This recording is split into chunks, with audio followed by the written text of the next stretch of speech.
Thank you for tuning in to Upon the Rock broadcast. I'm your host, Pastor Lawrence Shakir. I believe the Word of God will build a godly foundation in the lives of people. There is more available information on our website. You can log on to shakirministries.org. Now, let's go into today's message. All right, my name is Jacqueline Waller, and I am the founder and owner of Connecting Atlanta. So we started out as a group on Facebook. I've owned a couple of other businesses and understood the struggles behind getting a business started, and really wanted to provide avenues and networking and stuff like that for business owners that were may not have had all the funding that a lot of other successful owners have to get out there and give them avenues to make that happen. So Connecting Atlanta started. Now the group has over 5,000 members in it, and we have a pretty strong email list, and a lot of that was from a lot of the networking events and stuff that we've done. So I wanted to talk to you today. That's me. The purpose of business connecting and how to get the most of a networking event. So we help companies connect, educate, and expand. So right now we're going to discuss pre-organization and expectations, developing relationships with competitors, mentors, and new clients. It's always really important to know what your competitors are doing as well, so you can, which we'll get into that in a second. Okay, and then how to follow up. Okay, so we all know that in any kind of business that you need to write down your goals. So it says write your visions down and make it plain, have a tutu. So one of the important things about that is before you go out to a business connecting event is that you want to know what your purpose is for going. So who are the top 3 types of people that you'd like to meet, and 5 things you expect to get from the event. So whether it's going to be a new customer, whether it's going to be a mentor, whether it's going to be, picking the brain of one of your competitors, or just someone that is in a business that could know someone that could help you out, So, and then write down the top 3 types of people that you hope to connect with. So, for examples, like I was saying, business owner, sorry, I'm trying to follow that, and it all just comes off the top of my head. So anyways, so one of the biggest things is you just want to make sure you're prepared and that you accomplish what you're looking to get out of it. And that's the biggest thing. A lot of times I've gone to networking events and stuff like that, and I've not written down what my goals were and who I was looking to connect with or anything. But then when I do, it's a completely different experience. A lot of times people will be like, oh, I don't like going to networking events, or I like to call them business connecting events. Because you always meet the same kind of people, you have a bunch of MLMs there, or just whatever. But the thing is because we didn't know what we were hoping to get out of it before we went. So we just should set those expectations for ourselves. And creating new business relationships, that's one of the biggest things. It's not everybody is going to be your customer, okay? So a lot of times people can be that individual that is going to introduce you to who your customer could be. Yeah. So so we had a friend of ours he's in another networking opportunity, but through the connections, they knew someone that needed help with legal, and they're a customer of Legal Shield. So we connected them with a friend of mine that's in that business, and she's been able to take care of her. So it was, it was just through word of mouth. And so a friend of mine that's part of this newer opportunity, he was saying that he is. It's not a networking event. Oh my God, what did he say? He says, I have a network of people, and I present opportunities and services to them. So that's a completely reverse way of looking at that, because we all have that power of influence. Okay, and then 1 Peter 4:10, each one should use whatever gift he has received to serve others, faithfully administrating God's grace in its various forms. Okay, so to get the most out of those, be sure to follow up with a follow-up. Okay, so follow up. That's the biggest thing. And you want to follow up with 24 to 48 hours, truly, of going to a networking event. So, and I'm the biggest procrastinator, and I'll wait like a week or whatever. And it's terrible because what happens is people forget who you are, And the other thing is that I do with my business cards is I always have I'll have a glossy side on one side, and then I have a side that I could write on the other side, on your business card, because the thing that you want to do is you want to be able to write down pieces of information about that person that they shared with you, if they had any family, a birthday coming up, kids, just something that when you follow up in that email, it's personal to them. And it's not just where they're just thinking, oh, great, they're just trying to sell me something. No one likes to be sold. People like to buy. You know? So, and I'm in sales in my job, and I'm a sanguine seller. If anyone knows what that means, it's just basically open and outspoken and just like, like, hey, let's everybody be friends. But I'm a very choleric buyer. Like, just get to the point, tell me if you're trying to sell me.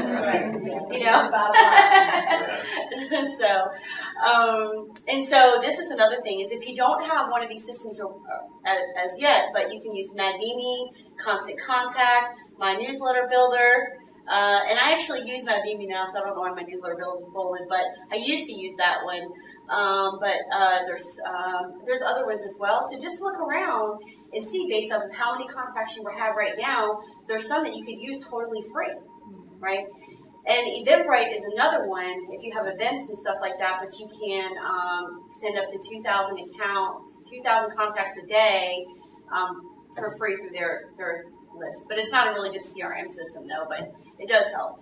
And so we already went over that. Follow up with your contacts.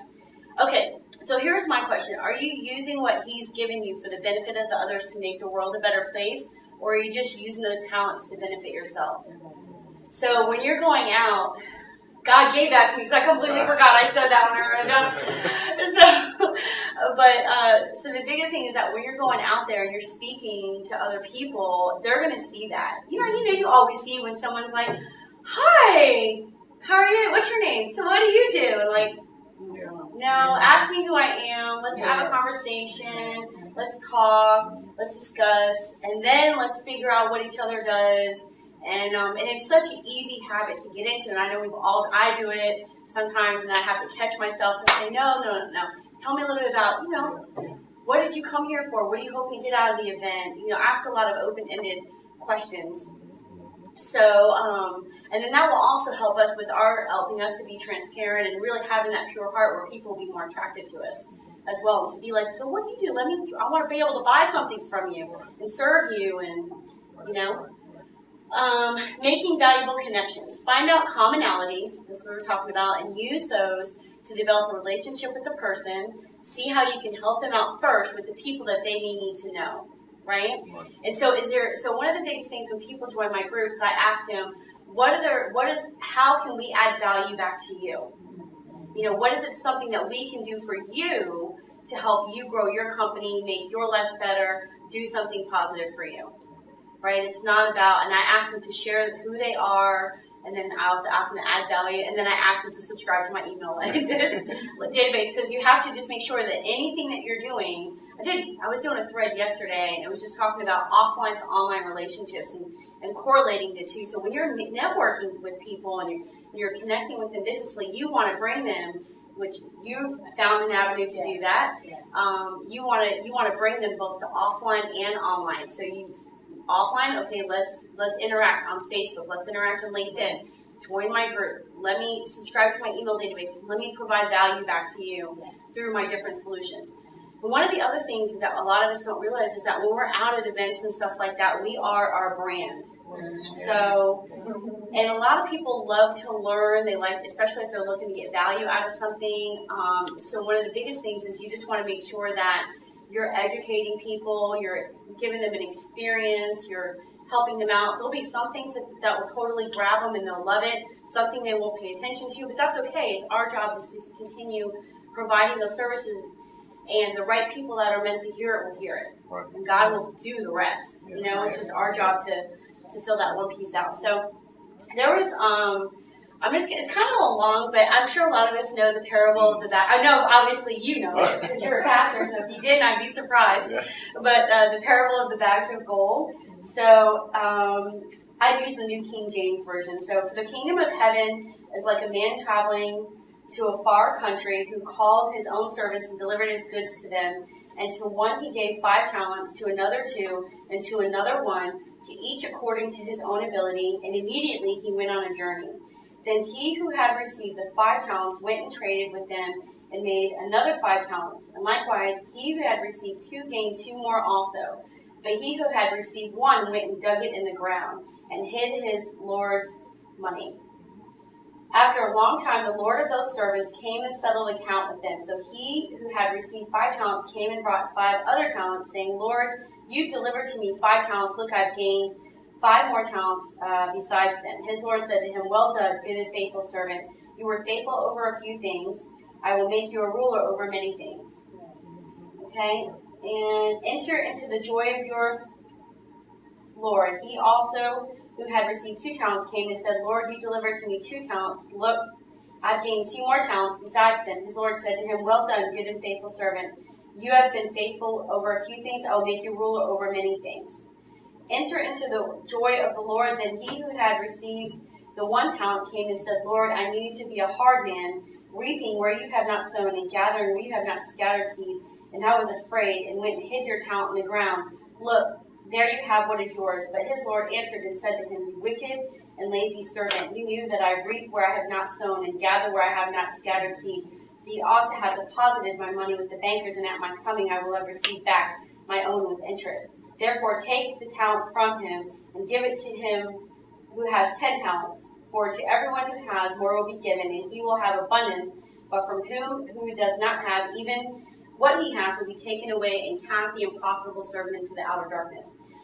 So I know I'm always like, Lord, please, I want to be that person that knows, you give me the 5 talents and be able to reproduce it and make 5 more. I'm not always that individual. I'm the person sometimes that has a wicked heart and has 1 talent, and I'm like, forget it, let me just hold it in and keep it, and I just don't want to let anybody experience. But our talents are not just, it's not money, it's like the gifts that God gives us. It's who we are. It's just even a smile that you can give somebody else that can spread on, to other people. So that's just the biggest thing with that. So, sorry. Okay. Is that it? Oh, no. Okay.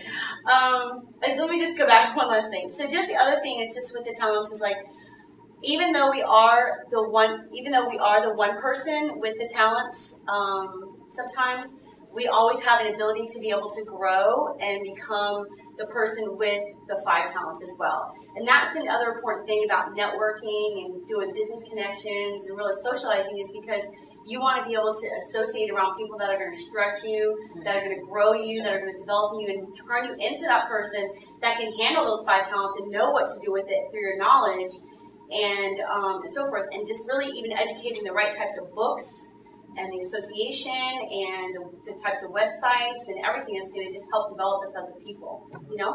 All right. There it goes. All right. So meet your competition. See what they're doing and things that they can do to strengthen your business.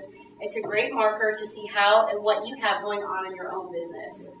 So that's really huge. Is like, because and we have to be careful with our hearts, like, oh, they ain't as good as me. I could do that, but they're making way more money than I am. What the heck am I doing that's wrong, And I know I have a better product, but it's like you just have to check yourself, and you just have open, friendly conversation. You share ideas, and because honestly, there's enough business out there for everyone, And there's enough people, and people are going to buy, again, from people who they like, and not everybody's going to click with everyone, and that's okay, because you still will get your abundance of individuals. So, and then finding a mentor. So, who here, does anyone here have a mentor? Someone that they look up to? Yeah. So that's another thing. If you're looking to be mentored in a specific area, it's a great way to find someone that's further along in their life than where you are. You always want to make sure as a person and your business are growth, process, and strengthening. So regardless of whether we're looking to just grow in our ministry, or we're looking to grow in a business, or we're looking to grow in our relationships with people or whoever, there's always continued education, continued growth, reading, the right types of music that we put into our ears, and radio, and just all kinds of stuff makes either a positive or a negative impact in our minds, in our spirits, and in our hearts. And that's either going to grow it, what we feed is what will grow. So we can feed in this. If I have a yard, I can have a ton of weeds over here, and I have beautiful grass over here. If I continue to feed only the weeds and fertilize that with books and places I go and people I associate with and words, and it's going to overtake everything else, and then I'm going to be one big walking weed. We don't want that, So anyway, so finding a mentor, and that's someone that will hold us accountable, and not someone that's going to be our best friend, but they're going to let you know, look, you're going in a direction that I see is going in a way that is not healthy for you, and we need to steer you back over. Because a lot of times, if it's, I was talking to somebody the other day, it's like, we have a job, I have a job and a business. So a lot of times, for many years, I always felt so much more confident in my job, and then I did my own business, but what I realized is I'm not as emotionally attached to my job as I am on my business. My identity I use more in my business, and I'm scared that I'm going to fail. So it's like, and so my job is just like, well, whatever, I just hand me my check, I'm going to produce for you, and so forth. And so as having a mentor in my business, they've helped to strengthen me and help me gear more into that arena. So, and we talked about association. Regardless of who you are connecting with on a social or business level, be sure to associate with people who have a positive, invested interest in your future that will help strengthen you and stretch you. Not the friends or associates that tell you everything is great. Oh yeah, that's perfect, that's wonderful. No, I don't want to know that. I want to know if I look horrible when I'm walking out the area. Because, sometimes you see men or women out, and you'll be like, oh my gosh, didn't they tell her that outfit was terrible? And her body is completely wrong for that. Yeah. I tell my friends, if you saw someone out there and said that, tell me that's how I look right now. That you would say that if you didn't know we were out. So, anyhow, we talked about the follow up, use various email databases, my Mimi, my newsletter builder. Make sure to follow up with the person who connected with 24 hours. We talked about the business card. We talked about the notes. Does anyone have any questions about that at all? Or no? Okay. Just tell us why within 24 hours. You already know that. I love it when people ask me questions they already know the answer to.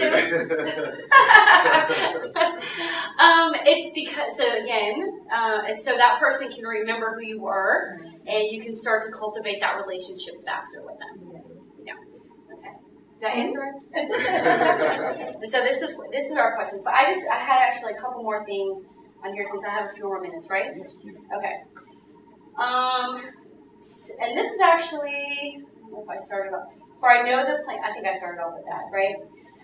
Jeremiah 29:11. For I know the plans I have for you, declares the Lord, plans to prosper you and not to harm you, plans to give you hope in a future. So we have to remember that when we're doing our business or with anything, that the Lord is there for us, and even though we are not always going to be perfect and stuff like that, His plans for us are always to give us a hope in a future. And before we were even born, He knew how perfect we were going to be, and how much we were going to mess up. So, so does anyone here have, so you ladies, we know you're a part of the leadership. Now, do you also do anything else as well? Any other types of businesses?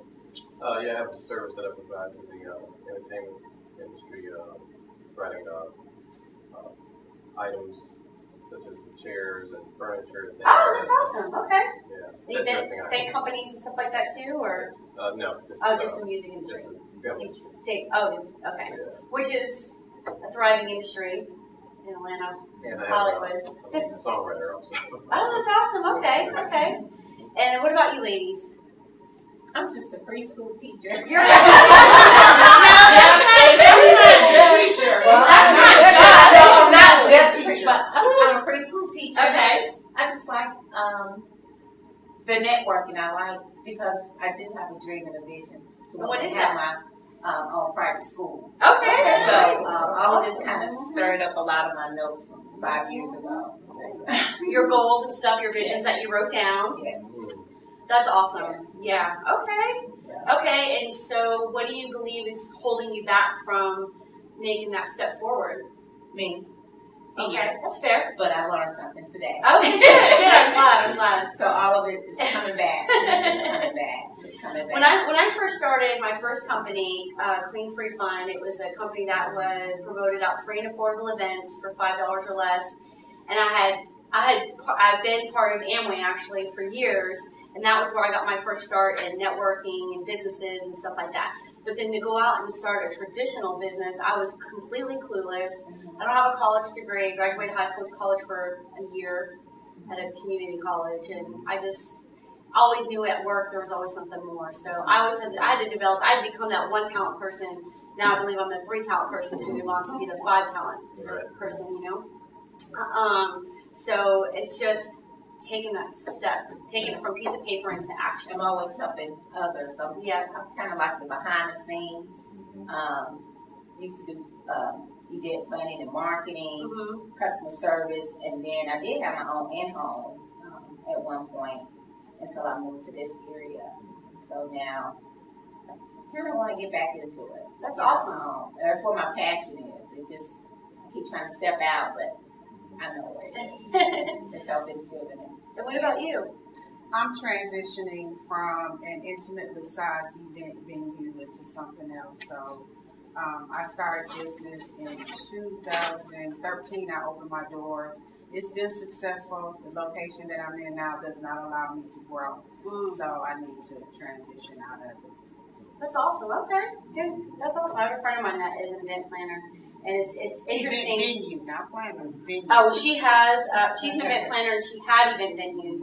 But it's interesting when she's had the venues, how much you have to kind of transition and have to find the perfect fit, you know, for yourself. So I think that's awesome. So that's the biggest thing. It's just like even just when you're finding the exact event place that you want to go to, is just, and I'm sure you've already done this, just writing everything down as to exactly what you want, and with this preschool that you want, exactly writing everything down on paper, how much money it's going to cost you, not even before your business plan. It's just so that way you can say, okay, and then God, this is what I'm asking for. You know, if you want me to do this, then you need to deliver it. You know, I will put the work in. So, but you know what, Jacqueline, a lot of times it's not even if God wants us to do it, He'll deliver it. He gives it to us, and we just never move. Right, that's true. Right. And we really do. We have to move. We have to move. And so this is the transition from going. This has been transition from going from a job to having your own business and taking that risk as well. Is there's another scripture like talks about the golden calf, which is Exodus 32:1-6. It says, "Now when the people saw that Moses delayed coming down from the mountain, the people gathered together to Aaron and said to him, 'Come, make us gods, and shall go before us. For this Moses, the man who brought us up of the land of Egypt, we do not know what has become of him.' And Aaron said to them, 'Break off the golden earrings which are in the ears of your wives, your sons and your daughters, and bring them to me.' So all the people broke off the golden earrings which were in the ears and brought them to Aaron. And he received the gold from their land, and he fashioned it with a engraving tool and made a molded calf. Then they said, 'This is your God, O Israel, that brought you out of the land of Egypt.' So when Aaron saw it, he built an altar before it. And Aaron made a proclamation and said, 'Tomorrow is the feast to the Lord.' Then those rose early, and the next day offered burnt offerings and brought peace offerings, and the people sat down to eat and drink, rose up and to play." So I think that they were basically making that their idol. So we can't allow stuff that God's not taking us in that direction to make it our idol. So whether it's a job and it's that money, that security, that safety, because all of that really can be taken away. And it's interesting when I'll ask people, do you ever, especially if a guy's trying to court me, I'm like, do you have an interest in becoming an entrepreneur, or do you find security in corporate America? And I already know there's no security in corporate America, right? So, but I asked that question because I want to see what his mindset is, and if he's not ambitious, goal-oriented, has that faith in God, and to go towards ambitious, he doesn't have to be multimillionaire, but that has that ambitious to want more for himself and to serve others, then I can, there's nothing I can do there, you know? So that's really it. I just wanted, he told me I had to add some scriptures and stuff to it, so I'm sorry if I went overboard. Thank you for listening to Upon the Rock broadcast. If this message has been a blessing, you can help us spread the gospel by sharing this message with your friends.